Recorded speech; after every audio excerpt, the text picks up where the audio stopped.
P T I قیادت میں تقسیم، اندرونی چپکلش، فیصلہ سازی کے فقدان اور حکومت کی جانب سے دھلائی اور ٹھکائی کے بعد اب شرپسند یوتھیے تحریک انصاف کی احتجاجی سیاست سے بھاگنے لگے۔ اس کی عملی صورت 16 اکتوبر کو بھی دیکھنے میں آئی، جب پاکستان تحریک انصاف کی طرف سے ملک بھر میں احتجاج کے حوالے سے دی جانے والی کال اور بلند بانگ دعووں کے باوجود جمعے کی شام تک کوئی بڑا احتجاجی مظاہرہ دیکھنے میں نہیں آ سکا۔ پولیس اور سیکورٹی اداروں کی جانب سے دھلائی کے خوف سے یوتھیے تو ایک طرف پارٹی کے مرکزی رہنما بھی بلوں میں چھپے بیٹھے رہے اور کوئی مرکزی رہنما احتجاج پر نہیں پہنچا۔ خیال رہے کہ تحریک انصاف کی جانب سے احتجاج کی یہ کال مجوزہ آئینی ترمیم اور عمران خان کی قید کے خلاف دی گئی تھی اور پی ٹی آئی قیادت نے کارکنان کو ملک کے تمام چھوٹے بڑے شہروں میں احتجاج کرنے کی ہدایت کی تھی۔ لاہور میں پاکستان تحریک انصاف کی طرف سے دن 2 بجے لبرٹی چوک پر احتجاجی مظاہرہ کرنے کا اعلان کیا گیا تھا، لیکن سپہر کو پی ٹی آئی نے یہ مقام بدل کر مار روڈ پر جی پی او چوک پر احتجاج کرنے کا اعلان کیا۔ تاہم وہاں شام 5:30 بجے تک صرف 3 خواتین بغیر کسی پرچم اور پوسٹر کے پہنچی، جنہیں پولیس نے فوراً حراست میں لے لیا۔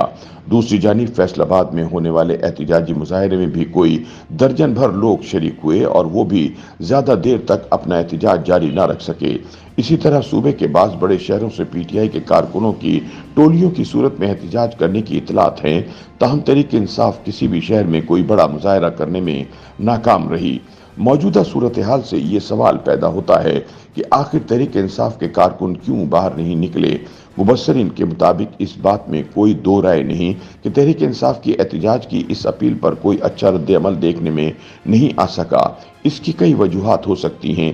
ایک وجہ تو یہ ہے کہ اب پی ٹی آئی کی قیادت سامنے آنے سے گریزاں ہے، ایسے میں صرف کارکنان کا سڑکوں پر آنا ممکن دکھائی نہیں دیتا۔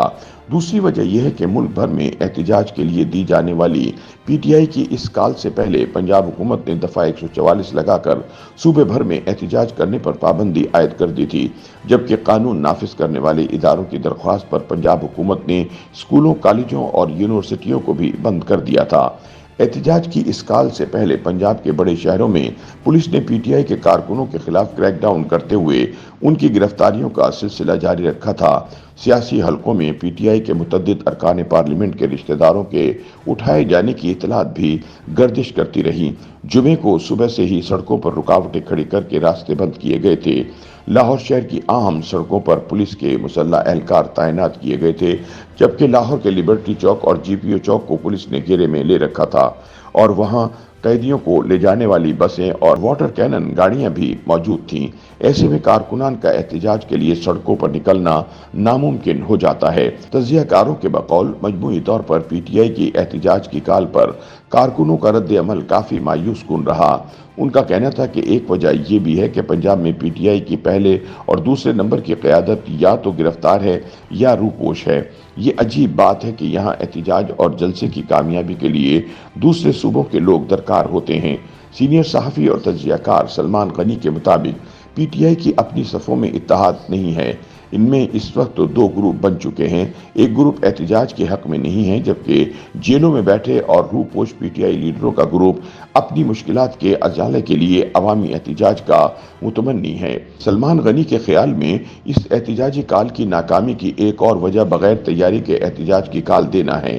ایک سوال کے جواب میں سلمان غنی کا کہنا تھا کہ پی ٹی آئی اپنے ووٹ بینک کو موبلائز کرنے میں کامیاب نہیں ہو رہی اور ان کے کارکنوں کے منظم نہ ہونے کی وجہ سے اس پارٹی کی سیاست کو نقصان پہنچ رہا ہے اور اس کے دباؤ ڈالنے کی اہلیت میں بھی کمی واقع ہو رہی ہے۔ ایک اور سوال کے جواب میں سلمان غنی کا کہنا تھا کہ ان کے خیال میں یہ بات درست نہیں کہ لوگ پولیس کے خوف سے باہر نہیں نکلے۔ سلمان غنی کا کہنا تھا، ہم نے پاکستان کی سیاسی تاریخ میں دیکھا ہے کہ سیاسی کارکن ہر قسم کی مشکلات کا مقابلہ کرتے ہوئے احتجاج کے لیے باہر نکلتے رہے۔ پی ٹی آئی کو اپنی صفوں میں اتحاد لانے کی ضرورت ہے۔ اسے سمجھنا چاہیے کہ اگر آئینی ترمیم کا معاملہ اسلام آباد میں ہے تو پھر اس احتجاج کو اضلاع تک لانے کی کیا ضرورت ہے؟ یوٹیوب پر گوگلی نیوز دیکھنے کے لیے youtube.com کی سرچ بار میں googly news T V type کریں۔ گوگلی نیوز کے پیج پر سرخ رنگ کے سبسکرپشن والے بٹن پر کلک کرنا نہ بھولیے۔ یوٹیوب پیج پر اپلوڈ ہونے والی ویڈیوز سے باخبر رہنے کے لیے بیل آئیکن پر کلک کیجیے۔ آپ کو ہر نئی ویڈیو کے بارے میں نوٹیفیکیشن موصول ہو جائے گا۔